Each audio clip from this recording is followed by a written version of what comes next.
Failed to pair surround speakers and there's no sound.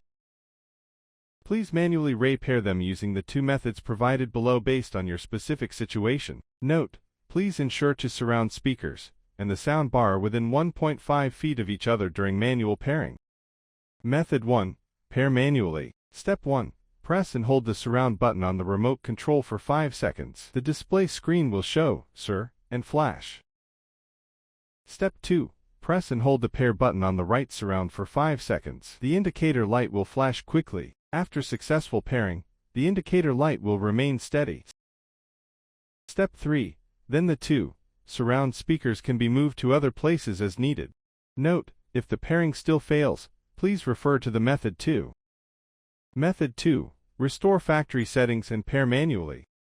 Step 1. Press and hold the mute button or device reset button on the remote control for 5 seconds. The display screen will show "Reset," and the indicator light on the right speaker will flash.